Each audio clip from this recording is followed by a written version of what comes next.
Pemerintah Provinsi Lampung menargetkan pembangunan Masjid Raya Al-Bakri sudah bisa digunakan saat memasuki bulan Ramadan tahun 2025. Hal tersebut diungkapkan oleh PJ Gubernur Lampung, Samsudin, saat meninjau progres pembangunan masjid yang berlokasi di lahan bekas Gedung Olahraga Saburai, Bandar Lampung, Senin, 2 Desember 2024. Samsudin mengatakan, pembangunan rumah ibadah umat Islam yang berada di area bekas Taman Gajah ini progresnya telah mencapai 70%. Samsudin memohon doa dan dukungan dari masyarakat Lampung agar pembangunan masjid tersebut dapat rampung sesuai target. Diketahui pembangunan Masjid Raya Al-Bakri sendiri merupakan gagasan pemerintah Provinsi Lampung bersama Yayasan Bakri Amanah milik Abu Rizal Bakri.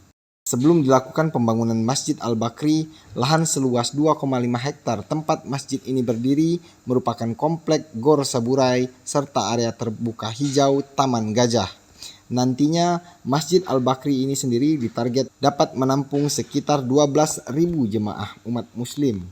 Selain menjadi pusat kegiatan keagamaan, masjid ini juga diproyeksikan bakal dilengkapi berbagai fasilitas, diantaranya pusat usaha mikro, kecil dan menengah, hingga ruang terbuka hijau dan fasilitas lainnya.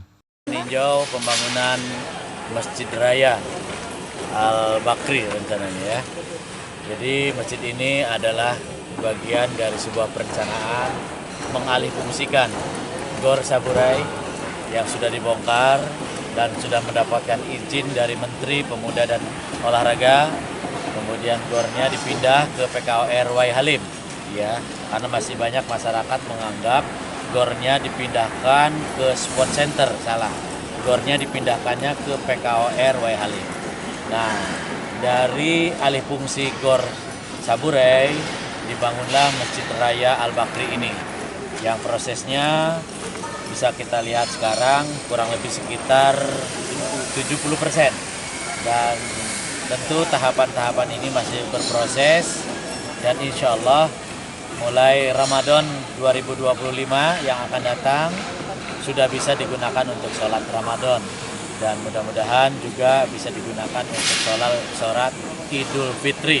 Dan mohon doa masyarakat untuk terus memberikan support, memberikan dukungan agar supaya ini bisa terbangun dengan baik, lancar untuk masyarakat Provinsi Lampung.